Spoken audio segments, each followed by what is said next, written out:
that Nate made that I posted about? Here, I gotta show you guys this. I freaking loved it. Where is it at? If you haven't, you're not following me. Shame on you all. Just kidding.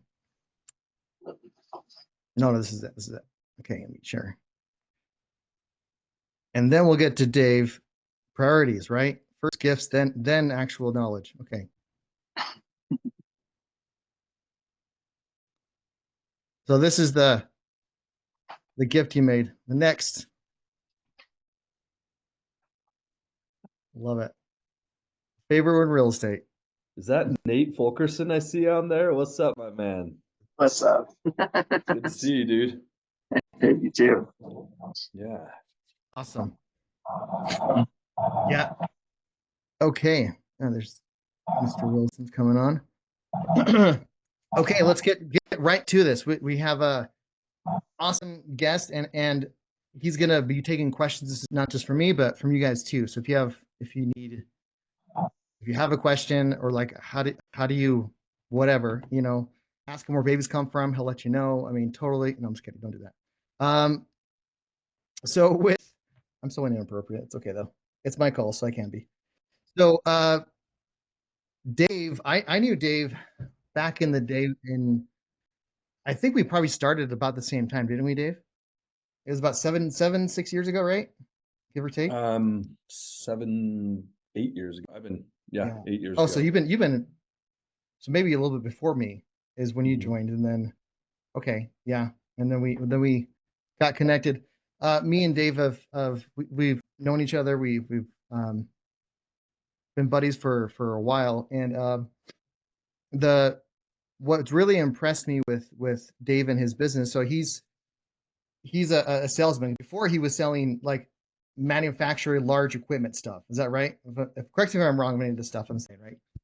So he was a salesperson for this company, and then got into Hernandez and really took off. Like it took him, like with everyone, it takes a minute to kind of find your stride.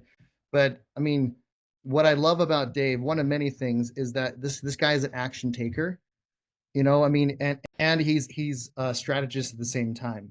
So like the stuff that he creates and makes into fruition, and like he can he strategizes not just like in that one deal, but in entire like business models and things like that. Because Dave has done wholesale deals and deals in general just across the nation. Do you know how many deals you've done, Dave? I probably should ask that beforehand. What would you say? Do you have a number or?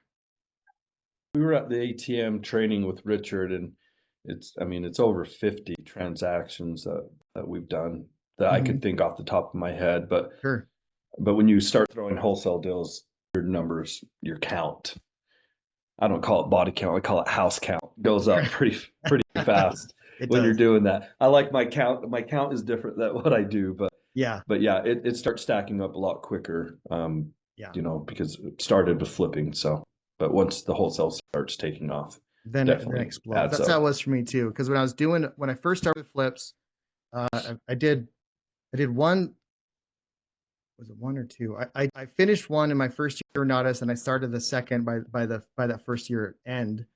And it just takes so much time and energy, especially when you're learning and doing flips.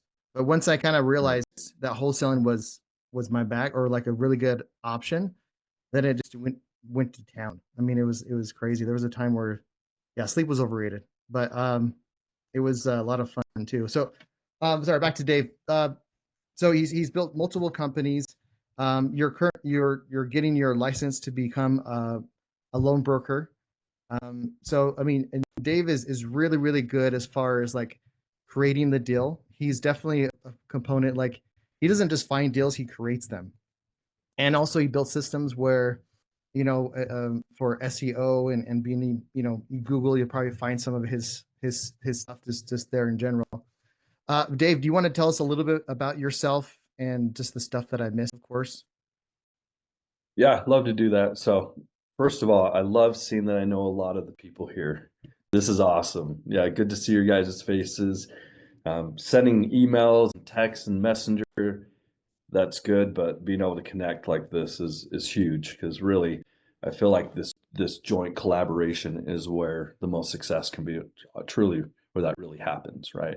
Is through doing stuff like that. So seeing Mr. Jeffrey there, Daniel, man, I've missed a lot of you guys.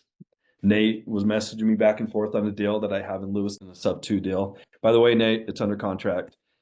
But which is good. It's a win. You gotta love it. So, but yeah, as Jared said, I started doing sales for multiple companies. Staker Parson, they do concrete sales companies. So that was I would say my entry into sales was doing that. And then I ended up going to a JCB. They're large in the world for heavy machinery equipment and stuff like that. So I was the Northern Utah account manager for them. So same thing, negotiating sales. Then got my life insurance license, started doing that. But as I was with Saker Parson, I started doing the real estate investing, started with Hernandez. So that was about 8 years ago. But I kind of got to the point where I'm like, in all the industries that I'm in, I'm showing up early, I'm leaving late, I'm bringing in more accounts, and I'm not making any more money doing it. So I was like, okay, I feel like connecting with people, negotiating with people, that is what my coach calls it. That's your genius. Everybody has a genius in something that they do, right? And it's not saying you're better than anybody else. That is just your strong point. That is your personal genius, right? So for me, I felt like it was connecting with people, and more than anything, it was being a problem solver, right? That's kind of been my focus with every industry, is find out what people's problems are, be the best person at providing a solution for them, and truly understanding what they're going through. So, and I was able to find success. I just kept realizing I was hitting a cap. I was capping out because they would only pay me to what their cap was, right? Or to what their availability was and stuff like that. So as I started with Renatus and doing real estate investing, that's why I started leveraging, was just what I was learning. Started doing some lending. So did lending on a couple deals with the HELOC in my house. So started doing that, and then realized, man, I really need to start flipping houses instead of just lending on it.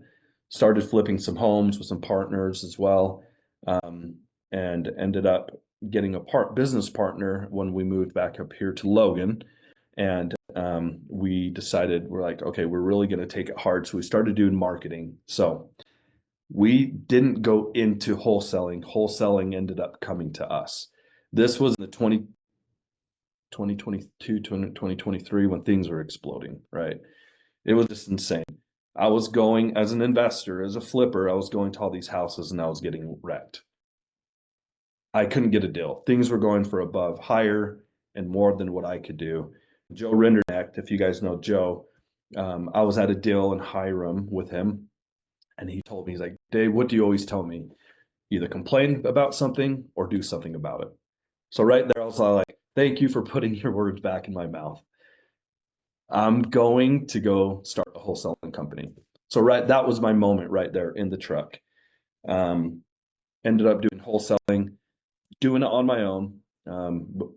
Did some deals, and then had this young kid that was starting, that had no knowledge in real estate investing, had no money, really nothing to really get going. What he did have was the drive, and he had the ethic of, work ethic of going out there and just looking for deals. So I told him, hey, find deals. I will help you with what I believe is the most important part in the wholesale game, and that is the negotiation part up front. The middle or the end really isn't. It's getting it where, one, it takes care of their needs, but guess what? I need to take care of my needs in my business as well, right? So it's making sure that the two things that you need are aligning with each other. And so a lot of it comes from posturing, getting past surface level problems that they're having, really getting into the end of it, guys. It's not money. Their problem is not money. There's other things that is more than money that they're up against. A lot of it is stress. A lot of it is divorce. A lot of it is not knowing what to do after they sell the house, right? It's not the money part. So really being able to get past the surface level and knowing exactly what their needs truly are, right? And so that kid that was helping me wanted to work with me, ended up bringing deals. So I ended up helping him with negotiating it and getting him under contract. Brought him on as partner. We closed on some deals. We actually flipped the first deal that he brought, which was a $73,000 profit on that one. So we had some good equity where we're like, well, let's go do social media marketing. So we started with a social media marketing company and literally could not handle the amount of leads that were coming in. We went into it to flip these houses. It was not to wholesale these houses. So what did we do? We had a transition. I was like, okay, we can't take them on now. What's a different way? So we did 3 hotel deals on those with agents. So we were like, they weren't distressed properties. The properties weren't bad. They were distressed situations that was going through. So we ended up 3 of them in 1 month. Bam, we just got rid of all 3 of those and made a pretty significant amount. That was a 6-figure month for us, just getting rid of those 3 deals. And then I was like, wait a minute, there's something to this, being able to transact this fast. So that whole year, we ended up just going and shifting and wholesaling, and we still flipped a couple houses, the ones that we really wanted. But we started doing that. But yeah, and that's kind of how my wholesaling happened. It happened because I needed another strategy to offload properties. So at the end of the day, I really don't consider myself a wholesaler. That's just one of the strategies that I have. I am a person that gets properties at a discounted rate to give it to other people. I choose to keep a few of them. Right. And I'm at, and that's the best. I mean, that's the golden part of being a good wholesaler is that you get to pick and choose the best ones for yourself, or not necessarily the best ones, but the best ones for you. You know, I've wholesale deals where someone's made hundreds of, $100,000 plus on the deal, but it just didn't make sense for me. So that's why I was happy to wholesale it. When you're talking to a seller, Dave, Yeah. when do you feel the negotiations start? Do you do you have a process of like, do you need to find out certain things? Because you talked a lot about it's not about money. It's really about the emotion getting below that surface level, which I mean, I know these guys heard someone talk a lot about that stuff, but what do you have like a almost like a template, like, okay, I ask these type of questions, and then when do you actually give them the number, and how do you help them see that your price is the great fit for them? Right. So that's a good question. So I do have my SOP, my systems and processes, right? Everything, I feel like negotiating is a very fluid thing with people because not every 2 people are the same. So the way that I go through it is different according to them. Tonality, speed of how they speak to me. I try to match them on that. If they're soft spoken, I make sure to slow down when I'm talking to them and I'm going through the stuff that they're wanting me to do. If they're very high paced, they want to know, they're talking to me fast and they're like, hey Dave, this is what I'm going through. I want to match that as well because people feel comfortable when they feel like they have a sounding board, right? They want to feel that comfort. If I'm like talking slow and they're talking fast, then they're like, okay, Dave, let's go. All right, you're kind of wasting my time. I need to hurry. I told you I have kids and I'm a single mom with 2 kids and I'm making dinner. Like I have to go through it and make sure that I'm hitting everything. So tonality is definitely something that you want to be able to match their tone and match their speed. So what I do is I'm painting a picture. Okay. So when I go, my first step is I'm wanting to ask them their needs. I tell them the way it came in, if it was a mailer, if it was social media marketing, if it was a lead, is for some reason they chose me and I want to know why, right? I'll literally tell them, hey, like this is my conversation. Hey, Jared, so it looks like you saw me on Facebook. I have a question for you because I know there's a lot of people out there promoting their business that they can buy their house. What made you choose me? Why did you click on my link and give me the information? Would you mind sharing that with me? right there, they'll start going into it, right? Oh, well, I saw that you do this, this, this, this, and this. Oh, okay. So you said you want to sell your house fast. And stop. I literally stop talking. I give them 20% of what they said to me as a repeat back to them. If you guys caught that. The reason why is because they gave me the surface level. So if you just repeat what they say, oh, I'm going through a divorce. Oh, so you're going through a divorce in a question form, not, oh, you're going through a divorce. Well, that's the end of it. But if you're doing a question, oh, yeah, so I've been going through this for the last 6 months. Man, last 6 months, I mean, how's that been for you, right? So I'm asking them, and they'll start going down and going deeper. So I'm really getting through. I'm trying to break that barrier of entry, is what I call it, up front, right? They're not letting me in to really let me know. I'll sit there for 30 minutes if I have to, just really asking them really what's going on, what's the situation. Because the more they tell you, more reasons of why, the more I can provide what I can do for them, right? Yeah. I'll flat out tell them, hey, look, there's a few things I want to just let you know from the beginning. One is people will come to us because they want to keep things pretty low key with what's going on. So first, I want to let you know the information that you give me is private. It will stay between you and I. I'm not sharing it with my on social media. Hey, I talked to this lady. You know what I mean? Like, so one, I want you to know that the information that you provide is going to be private between you and me, right? So I'm gaining that trust as well. Can, But as can I the, can go I ahead. interject just for a second? Because I really want to point out a little bit of some stuff that you were saying and just like hit home with that. Because I hope you guys caught that when the first question he asked was like, so why would you choose me? There's plenty other people you could have give you an offer. Why do you choose me?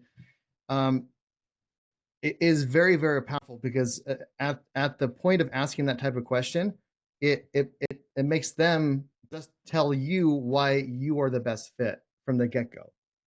Well, I mean, well, because I do need to sell my house, or they'll start talking about the situation, why they want to call them, or like I don't know, you have this first ad that popped up or whatever. But they're justifying this conversation to Dave or to us, right, for asking that type of question, and so they're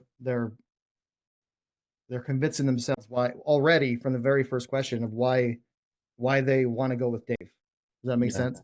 And I love, and this is not set up, guys, because the mirroring when you're repeating like the last couple of words in a question form, like we've talked a lot about that. So we didn't like, hey, make sure to hit this point, but like if two people are doing it and having success with it, it might work. It Sorry, does yeah, work. but go ahead, Dave. Yeah, so you're pulling Yeah, information out. right. Mhm. And with that, it does work because people want to know that you're listening to them, right? Yes, huge. What I've seen, the biggest problem is people have their list and they're so quick to go to the next question that they literally are not even listening to what the person said. If I'm talking to someone and they don't repeat or answer what, or like say something back to what I told them, right there, I'm losing confidence. And I'm like, okay, so they're here for them, not for me, right? They're here to get through what they're going through. They're really not here to see what my situation is. Okay. Um, but yeah, so that is super important. I missed the very first thing when a call comes in, when I'm calling them or cold calling. I always ask them, um, did I catch you at a bad time? Right. So I go for the no. You always want to have a no come out because you don't want the no to be the offer. So, hey, did I catch you at a bad time? Oh, no, you're fine. Oh, great. So the no's out of the way. So they always say, get the no out, right? So that's what I'll always go is start with that. And then I'll go into getting their information of, hey, what's going on? What's your situation? Once I have established where I've painted the picture of what they are going through, their problems, then I go to timeline. Okay. Go directly into the timeline of, okay, so I know this is all going on with what you just explained to me. If me or anybody else would be able to make this happen for you, and we're still not talking about price, helping you with what you need to accomplish, getting you out of, and then I start repeating again, you know, you're in debt, you have to find another place. So if someone can help you with that, realistically, what is your timeline, right? You obviously you need to be able to find a place to live. You would have to get moved out. What does that look like? And with that timeline, and this is, you guys, huge, because I'm telling you this because I've been tripped up. Aside from you, who else would be making a decision on if we were a good fit? So many times the person, whether if it's a wife or a husband or a spouse, says, oh my gosh, I love this, I want to do that. And then when you go to the close or get the offer and get them to commit, oh yeah, I probably need to talk to my husband about that. The husband or wife is not going to be able to share to them what I just did to the person I'm talking to, right? So in the beginning, that's actually a conversation where I'm like, hey, I've done my homework before I go into a call on Hernandez iOS. I actually know what they owe. I know if they have a lien on it.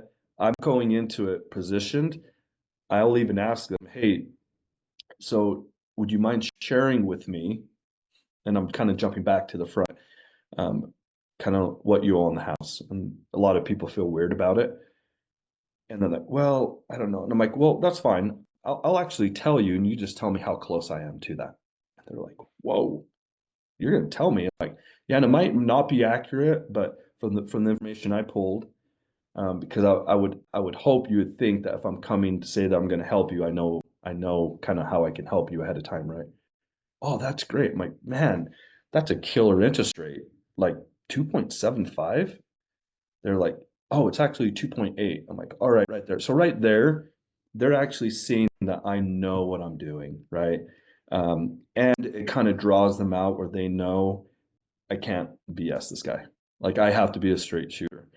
And if they ask, well, man, why do you need to know this information? Like why are you so, I've been asked, like, why do you have to know all these details, right?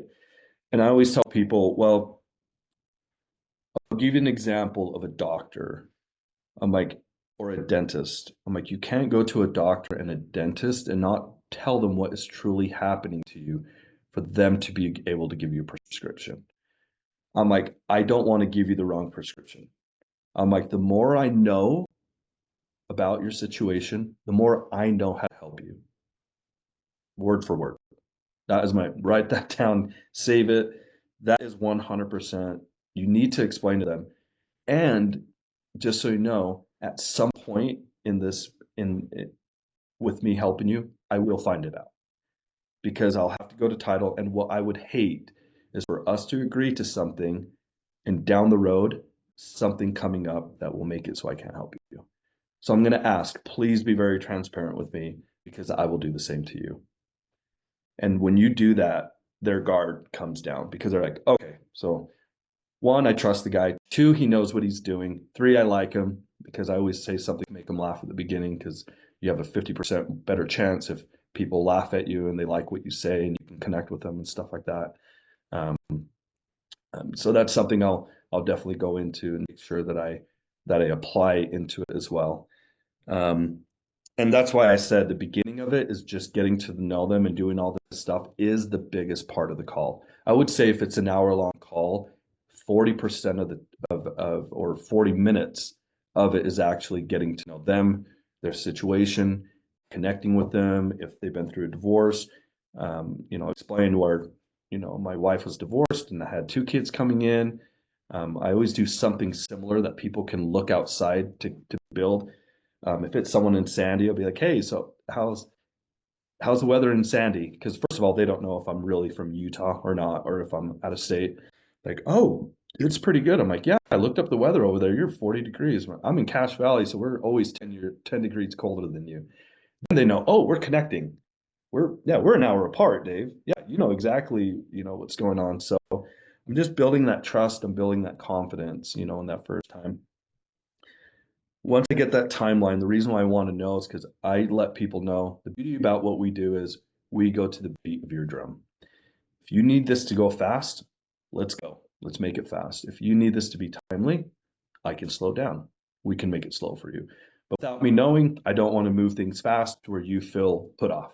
Or if I'm going too slow, Jared, I want to know as well. So just let me know from the beginning, what's your timeline because you came to us because we give you that value of time. whether if it's fast or slow, right? After we go through the time, then I start explaining, I go into the condition of the home. Okay, well, and I'll actually have them walk through it.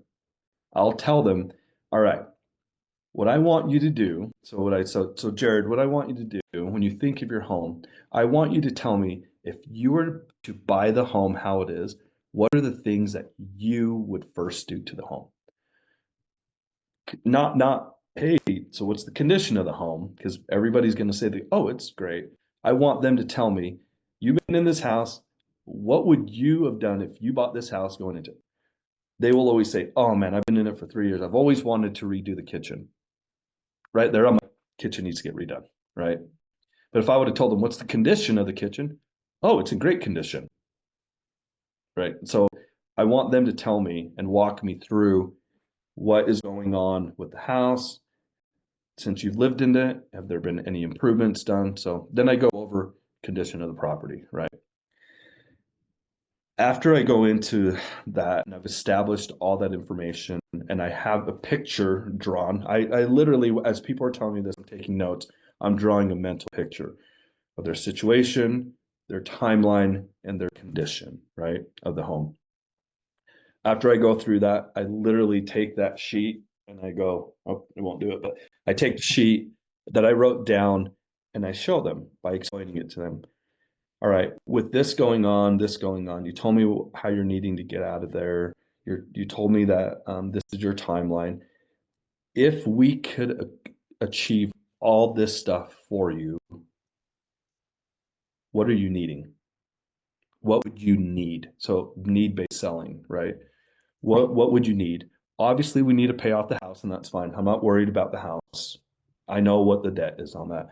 What are you needing? Because you told me that you want to move to Arizona, that there's some lots that you're looking at. What are you needing to be able to go do that in a dollar figure? Because I'm going to pay to help you move, right? I'm going to help getting moving vehicle for you. But I want to know, what is your need to be able to do that?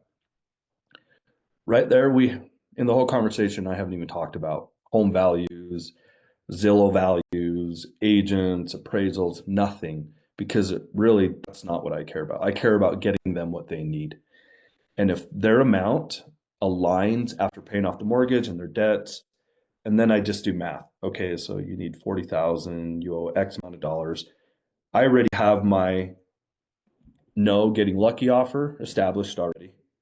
I have my sweet spot offer, and then I have my max offer to be able to do it as a deal. So those are my 3 offers. So on my CRM, which most of my calls go through, I already have that. I have the property address, I have the Renatus iOS comps on it, I have backing comps from an agent, and then I have my max offer, my sweet spot offer, and my no getting lucky offer. Reason why I have my no getting lucky offer is because if they don't tell me, I will go into it with that offer. I'll say, hey, this is if obviously if it's higher than what they say. If they tell me, hey, I need 20,000 and it all comes in, it's actually bet lower than I know, then I'll say, okay, we can do that for you. If it's some people have unrealistic expectations with what their property is worth and that, then I will come in and say, this is my no offer. I'm expecting them to say no, because it doesn't matter if my offer is 20 or 60,000, more chances than not, 80% of the time they'll still say no, because they feel like they haven't won unless they have sent one negotiation back. It's very rare for people to say that. So why do we say that anyways? For 2 reasons. One, to get the no. The second thing, what if they say yes? Right. Property in Lewiston, I gave them my no offer. Connor Simmons, he's in the group, in the Renatus group. Some of you might know Connor. He actually gave me a hard time because I thought that he paid my biggest assignment, and he threw it back in my face that he actually paid a higher assignment with another wholesaler. So it was pretty fun. But the cool thing is he didn't care what I made on it, because at the end of the day, he got it for what he needed it for. But so Connor, it was a property in Lewiston that we had, not the one we have right now, but one. It was a wholesale deal, and it was in the state. Renters were not paying money; they're destroying their house, so there was a lot of pain onto it, which we were able to get the tenants out of it. I told him what my no offer was, and he didn't say no. So I didn't come up.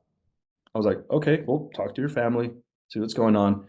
My family's from El Salvador, so I'm on El Salvador on a hammock drinking a coconut. And on my CRM, he texts me back and he's like, hey, so I talked to the rest of my brothers and sisters. The majority of them don't want to do it. And I'm like, well, you told me you're the decision maker, so you ready for me to send over the contract? And I was doing it in a funny way. And he's like, yeah, send it over right now. I fell out of my hammock. I was all like, this is insane. I'm like, this is so cool. So a couple things, being in another country, closing on a deal was awesome. Um, my partner put it together, sent it off. It was a $60,000 assignment on that deal. So it was our biggest assignment that we've made on a wholesale deal. Connor flipped it, made a good amount of money as well, more than what we made on it. So it was a win-win. But I did go for the no. I went for the no because I know I'm like, if you each of you guys are making 20 grand on this, right? Everybody that was involved, I'm like, how is that a loss, right? But I did. I went for the no because I knew if he came up 40 grand, I would still do it. But then again, they're the ones that decided what they needed off of it, right? They're the ones that said that. So I'll go with the no offer, and if they go with it, great. If they don't, and this is I call it Jedi training and I actually learned this in the life insurance industry. Um, the question you want to ask them, the way you want to posture this question is almost verbatim this way. And if they say, if you give them an offer, so Jared, what if we could take care of all your problems? You told me to give you an offer. We could give you $20,000 cash, pay everything off, XYZ, go over everything that we said. What do you think about that, Jared? Well, if all of my needs are met, then yeah, then this is great. Okay. But if Jared said, I just don't think 20,000 doesn't quite get me there. The question I ask is, I totally understand. And you asked me to give you an offer. That's where I need to be. Jared, how close to that $20,000 could you get to make you happy? So right there, you are literally saying, in their mind, they're like, oh, so I got to get close to that amount. I don't know. If I say double, am I being greedy? 20,000, maybe 10,000. That's 50% more. So, I don't know, maybe. So right there, they're like, they've associated a figure amount that they're trying to figure out how close to that can they get. Yeah, you anchored Right. them in that lower price point. They're anchored them at that lower price point, right? And then they're like, and now they're starting to come up from there. So it's not a 50%. I'm not like, oh, well, I mean, what if I gave you 30,000? I'm like, what if they were okay with 25,000, right? So let them decide on what it needs to be, and then you just need to like gauge off of it, right? Now where they're going to be at. So I want to point out something that I really like what you're doing, and I don't do this enough, but I like when you're talking about like this 20,000. Now, obviously, you're not paying 20,000 for the house. This is 20,000 basically of equity that they would receive. So after debts are paid, or if you're doing subject to or whatever, at the end of the day, they're going to walk away with the 20,000, right? yeah. And Yep. so I like that a lot because one, it changed the whole line or scape of things, and it puts it into more real. Like, yeah, because you think like, yeah, I'm gonna sell my house of 300,000, and but I owe 370 or whatever, or 270. It When you're saying 300,000, 310, so it's just, it doesn't seem quite real because it doesn't, even though they can do, it's a quick easy math scenario, right? Minus, but it puts it in more like in your face. Yeah, you're gonna walk away with this $20,000, so you can do X, Y, and Z of the stuff that you just told me about. I think I like that a lot. It's good.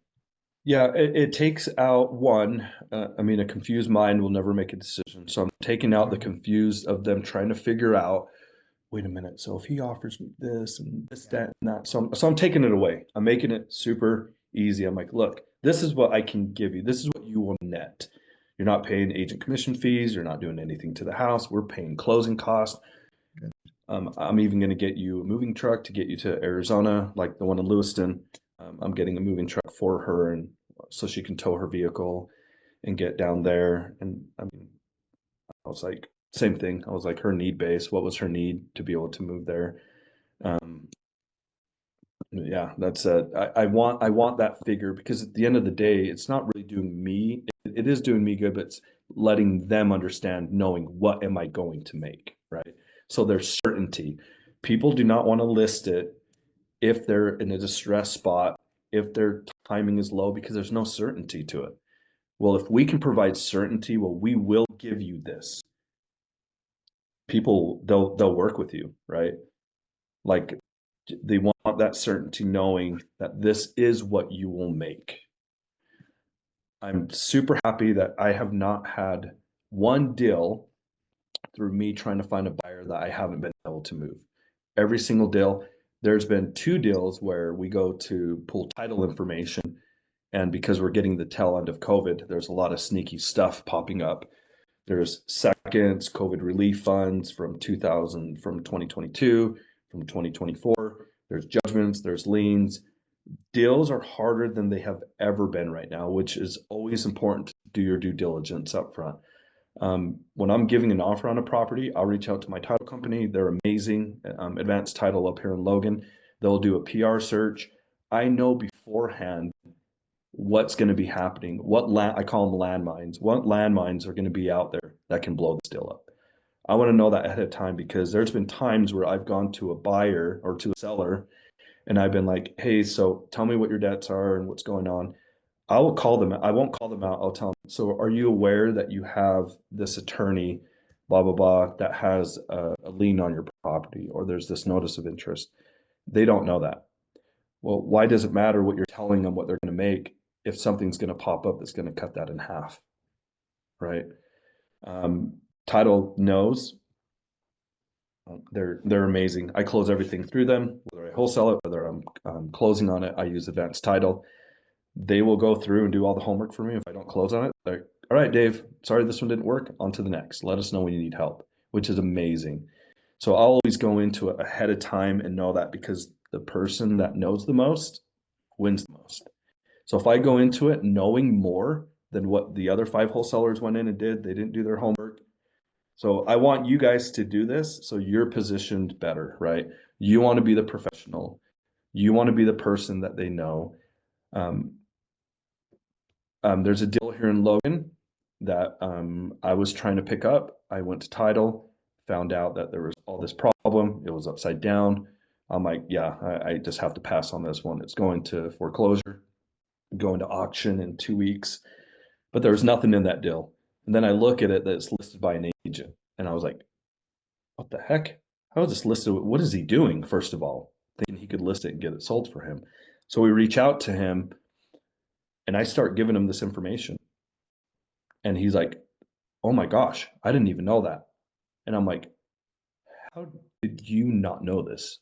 You are committing to someone that you are going to charge them a fee to sell a property for them, which the time isn't there. You're negotiating with people with what offers will be, and you don't even know that there's this second for $26,000 from the previous owner. So he, I think, lended them the money to buy it and then just anchored himself as a second position lien holder on it. I'm like, so don't think, and nothing against agents. My brother, he has a broker. My sister's an agent. My other brother's an agent. Agents are great. I use them every single day. They're amazing partners. But just because you're one doesn't mean that we should just not do the same due diligence. Actually, when you're an agent, you do have a higher standard, right? Because you're licensed. Daniel will agree with me on that one. You're an agent, right, Daniel? If I remember right, I think you are. Yeah, he is. But yeah, they do. They have a standard of stuff that they're supposed to be doing. But right there, oh, you're good, dude. Yeah, so right, like that's something that people should know. Agents should know going into it. They should have done a PR search. They should know what's going on with the property, right, before you're out there listing it and doing stuff. Now, so let me ask you this, Dave, because it sounds like when you get to that point, because you've gotten really good as far as filtering what's potential good leads and not good leads. So you're doing a PR search before you even make the offer. Is that right? Or are you just finding out through like third party websites like Hernandez iOS or other websites, finding out their mortgage, or how what's that entail before you even make that offer? Yeah, so I won't do a PR search until I have some type of negotiation going on with them, right? Okay, so That would take way too much time. Yeah, that's but what I I was going to will say. Okay. do, but I will use a third-party website, Hernandez iOS, Mhm. other places. Oh my gosh, what's the other ones that I've used? I've honestly just stuck to Hernandez iOS. That has been my go-to on Sure. everything. But I used to do, um, oh my gosh, there was a couple other apps where you could look up properties and stuff like that. If you guys can think of some that you've used, shout it out. But Well, Deal Machine will slipped my give you a mind. rough idea as far as what the equity is Mm, and mortgages as well. So right, let right. me recap a little bit just your system because I love it, and it's just like I it makes me feel good that we're parallel in a lot of things on how we negotiate, which is like, okay, that's good. If I'm out there with the magician, then Props, right? I'm loving it. Um, so you start the conversation off, and correct me where I'm wrong, or help me put me in the right direction, right? You Hmm. start off with a no-oriented question. You want them to say no somewhere at the beginning of the conversation, right? If not Hmm. right away. And then you start through like mirroring techniques, like repeating what they're saying, asking really good questions. The discovery, finding out their why, you're spending, if you're talking an hour, you're spending most of the time, 60% of the time is in the discovery, where you're asking, you're finding out what their pain points are, what they're running away from, what they're running towards, what they want to accomplish. Hmm. And then after you find out their why, which is like the biggest one, you spend all the time there, find out their timeline, and then you go for condition of the home. Because it sounds like most of your appointments are like over the phone or on Zoom, from what you're Hmm. telling me, right? So and I love how you put it. If you were me, what would you change? Or if you just moved in, what would you change in this property if you had, unlimited budget or whatever, so that they're saying that this needs repair instead of you saying it. So Hmm. they're selling you that this property is not perfect, right? Right. Um, and then I really like is what you show them your notes like, hey, so this is your pain points. This is not necessarily not like that, obviously, but Yeah, yeah. this is what your challenges are. This is some things you're hoping to accomplish, what you need to do. And then I love your three-tier offer system where it's like the the go for no, like you want them to say no. And I really like that mindset. One, because it does anchor them in that lower price point. And then it's like you want them when you want someone to say no, like you're not afraid of a no. So it suddenly becomes like, yeah, okay, great. It's a no. Okay. Let's how and now they're anchored to that price point and you're showing them like, okay, so having them negotiate against themselves, how close can you be or do you to that number? Um is part of those three tiers is how do you work in seller financing in that or is it just or how does that work with that? Yeah, once I understand where they need to be, then I can say, hey, look, so this was a cash offer. Obviously, we can't get there as a cash offer, but there are other ways that we can be able to give you a higher amount. But it needs to be a give and take. So if I can give you more, can you give me time? Right? Mm-hmm. Or if I can give you more, so doing like a novation type thing, right? Right. Or if I could get you that much or actually exceed what you're wanting in time, so a little delayed gratification, would you be open to looking at something like that? But at that point, I know what they're wanting to go do. Yeah. So if they're like, hey, my credit's bad, obviously because of this, I know, well, they can't go get another house. So me carrying a no balloon for 3, 5 years isn't going to be a big deal because now, especially doing, mortgage loans, I'm like, it's not easy to get a loan. I'm like, it's like, especially self-employed people. I mean, when you love taxes and you love writing stuff off, like it's, you can achieve it, but it's not an easy thing to achieve right now, especially now with how regulated and how things are with loans and stuff like that. So I know that going into it where I know. So my offer that I give every single person is a cash, creative, or for a listing. A, B, or C. Look, if this is my cash offer. This is my max because it looked like we're almost there, we're close, but this is what I could do for cash. This is my creative or seller finance or sub two, whatever we're gonna do. Like on this deal in Lewiston, it's a sub two deal. 2.75% interest rate on that one, 15-year balloon. Okay. So really good. The entry is higher because her need was needing a little bit more as a down, but she's given up. I would call it unicorn interest rate, right? Like, is that anybody ever going to get 2.75 for 15 years on a house? So, right. So I will do that for her, and then I'll do a referral listing.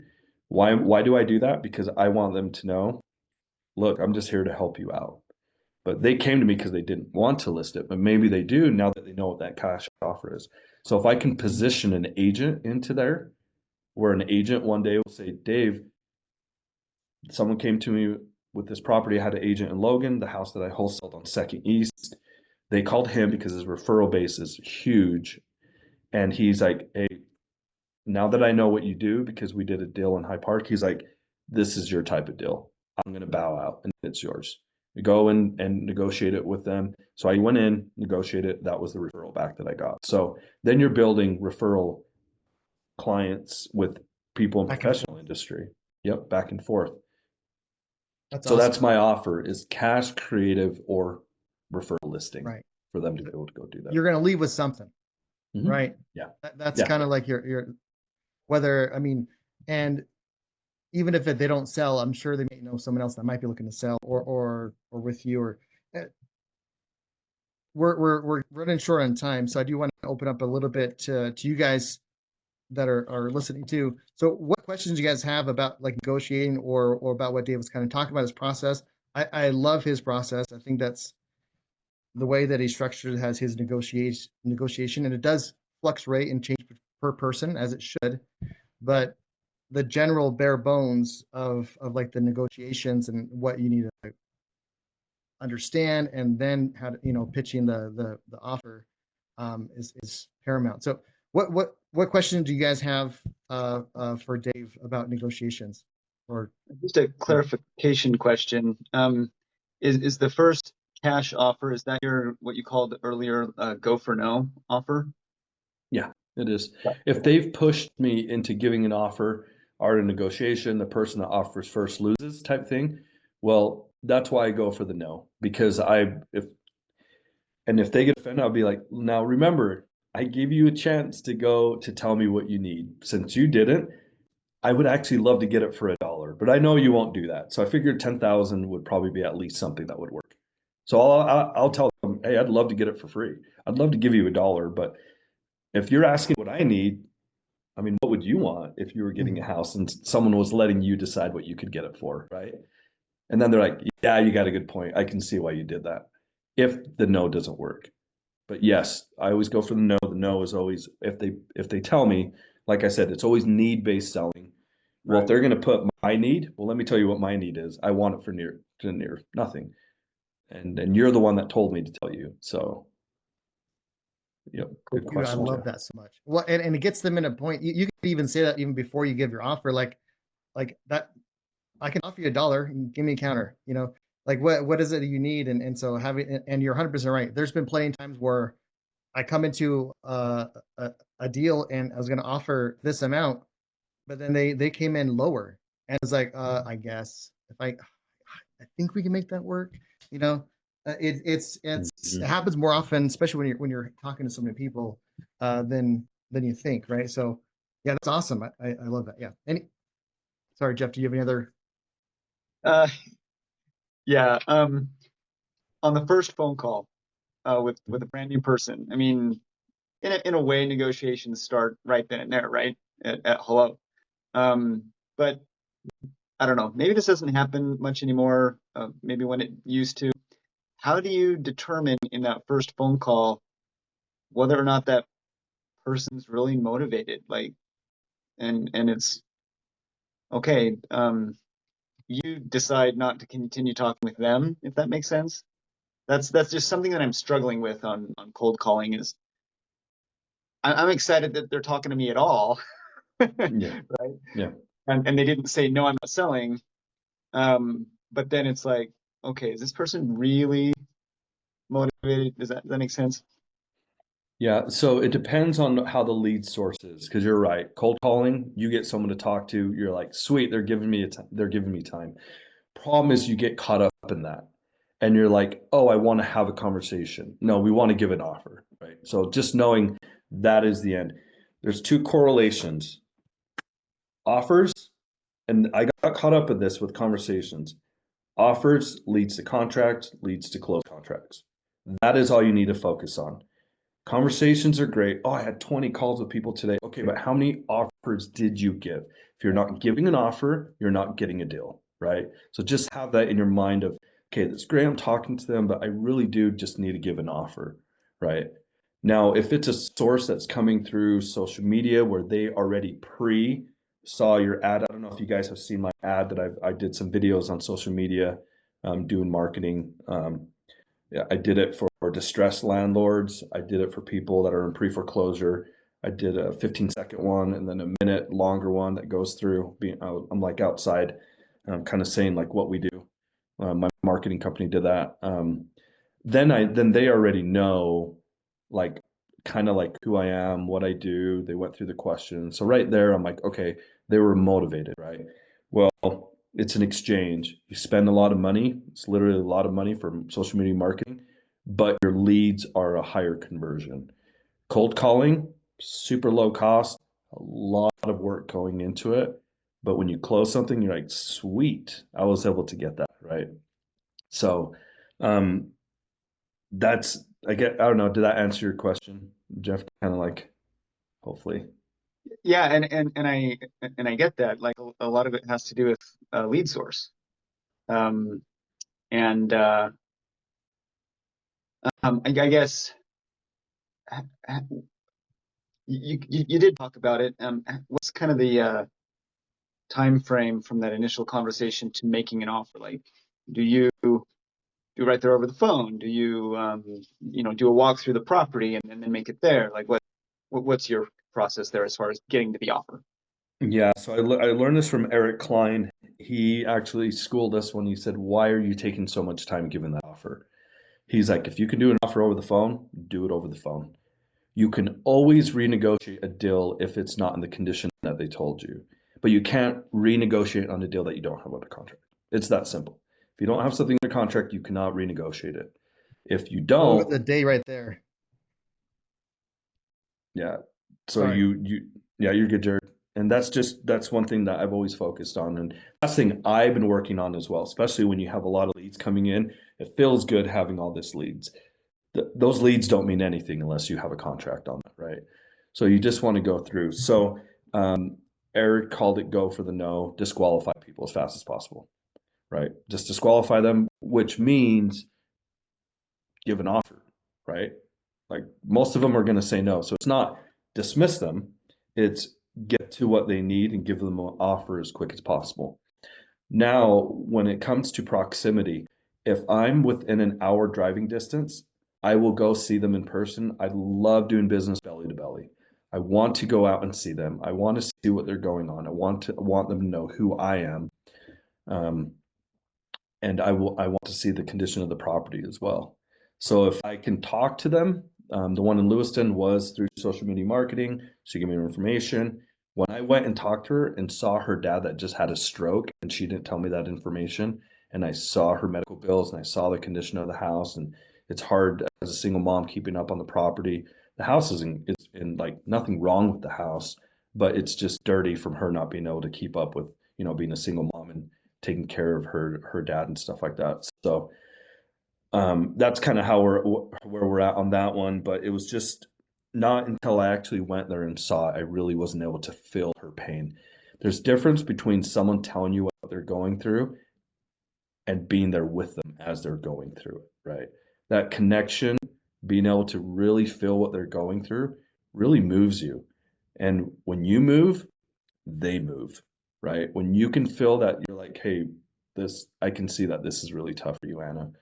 I really want to help you out. And if you're needing something quick, I need you to be able to work with me, right? I need you to be able to, this is where I need to be able to get it at so we can do everything for you. Um, and we're able to come up, to a decision. So any opportunity to go see it in person, if the numbers work, right? If they say, well, I think we could be around this much, and I'll be like, okay, well, that's great. I think we're within where you need to be. So I'll still ask them. hey, so where would you need to be? I don't know. We'd probably need to be at this. I'm like, okay, well, the truth is the biggest factor is the condition of the property, right? I'm like, I know you wouldn't buy this house for more than what it's worth. Can you agree with me on that? Oh, of course I wouldn't. Okay, well, I hope you know we wouldn't do that either, right? And we're not buying it to live in it, build equity like you did. Ours is for a shorter term, for a shorter span. So how about I come see it? We'll see how close to that we can get, right? But when you go see it, it's in worse condition than what they told you. It's very rare that a property is in better condition than what they told you. It's always everybody wants to put their best foot forward, right? Hey, look how great my business is. Look how great this house is. I mean, no one wants to say, "Oh, it's trash," because then they feel like, "Oh, they're going to discount it. They're going to say it's worth less and less." So, um, Well, and also they, even though we're looking at a property and seeing how trash it is, but they've been living in the past 20 years and it's fine for them. Like, yeah, when it, a lot of times, I mean, because sometimes it's just like bears, they're kind of hiding things a little bit or whatever. But a lot of times it's like, yeah, oh yeah, the kitchen's great. Why? No need. The sinks mostly works. You know, at least mhm. on the ground a little. You know what I mean? But for them, they've been living like that for 20 years. Like that's normal for them. Yeah. I went and saw a mobile home where there was mold growing from the inside of the house to the outside. Then there was algae on the outside growing down.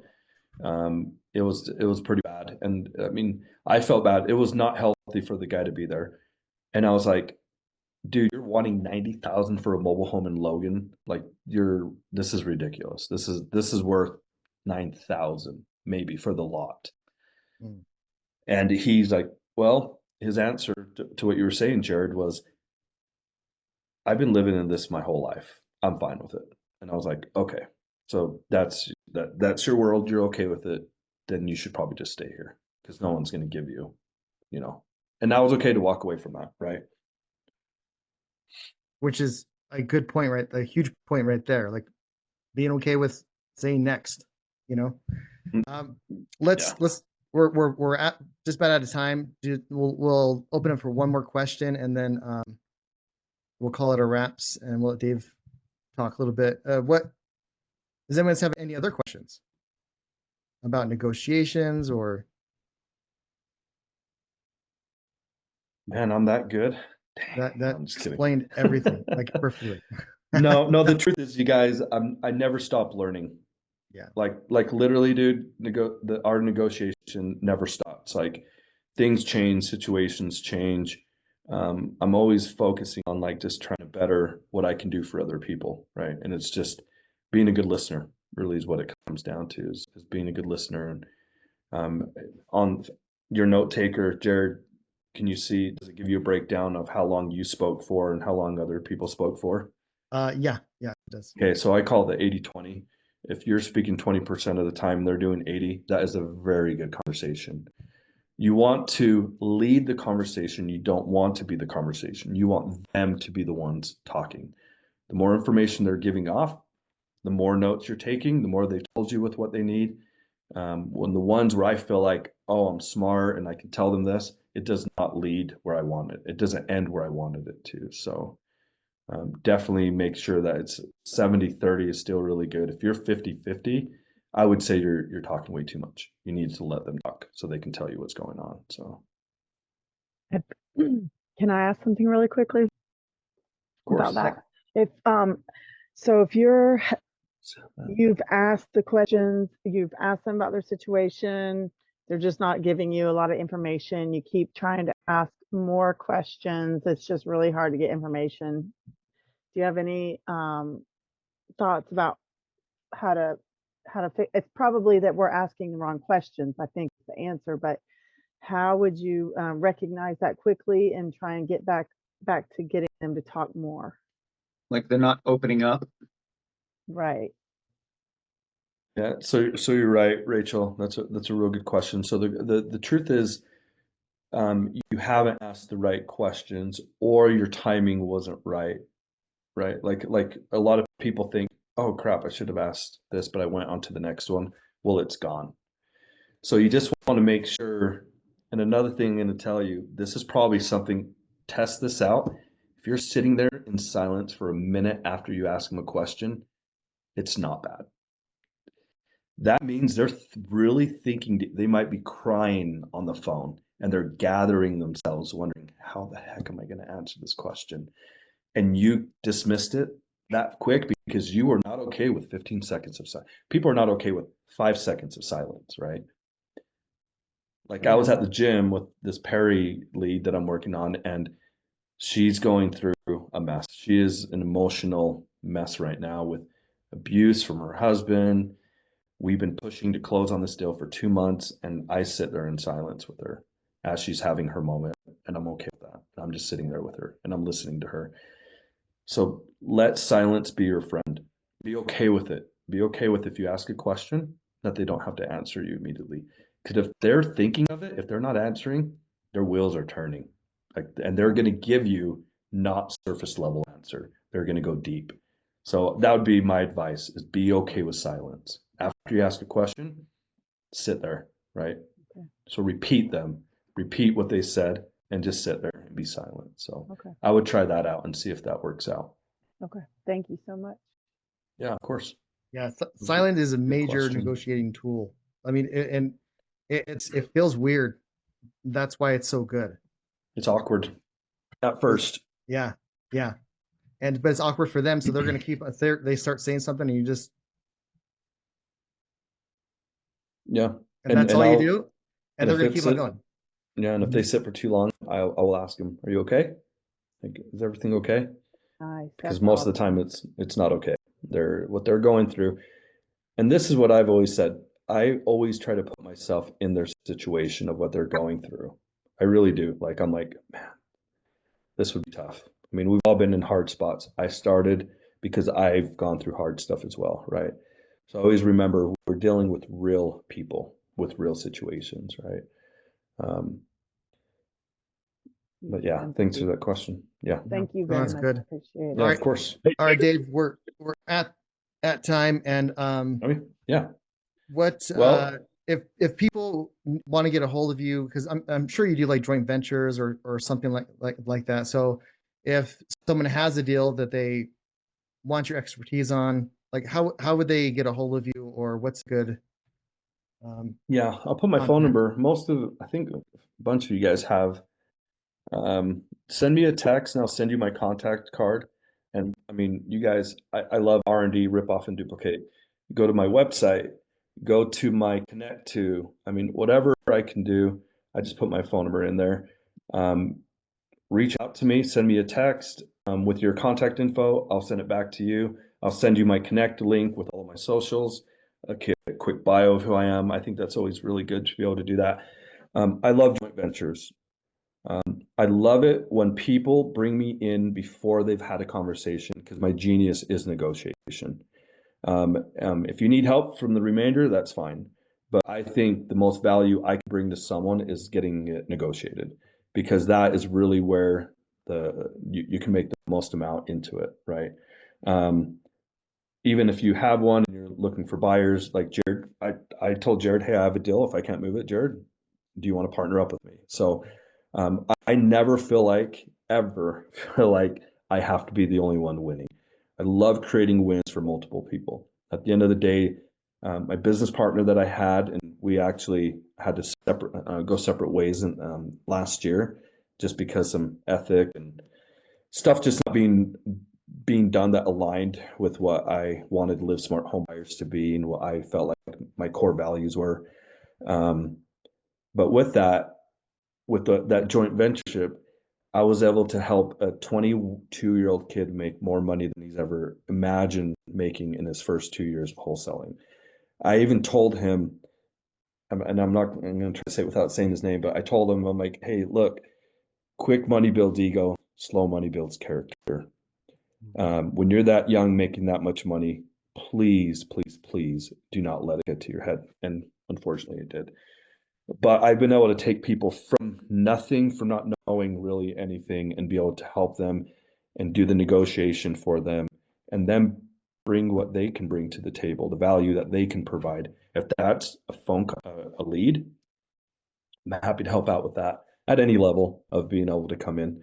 And I've been able to do it in a really cool structure. And it comes to pretty much what you do is what you get back, right? If you have a deal and you got it under contract, you need this Boeing, well, cool. Let me help you and get a piece of it. If it's from the beginning to the end, and I actually had exclusive partners in other states as well, and that's how I did my structure, was a percentage of what my involvement is. I would never ask for more than what I'm actually given, right? So I'm happy to help out on that side as well. And as Jared mentioned, I'm getting my license to be a loan officer as well, helping people get loans as well. So any of you agents as well, or you, if you need help, what I love about it is I'm bringing into the lending side a whole different level of a perspective of being able to help people be able to get into the loan side from getting mortgages and stuff like that.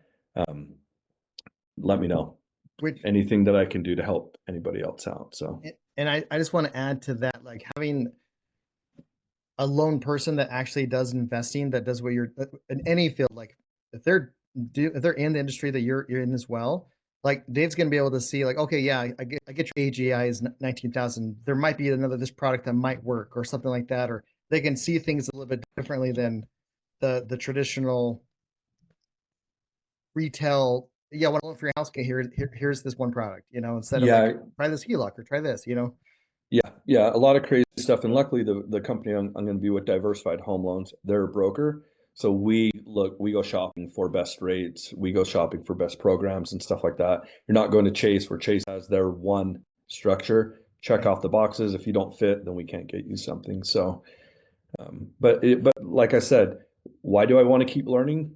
Because I know by having this is another tool in my tool belt to help people. I can help them understand truly what is going to really happen if you get foreclosed on.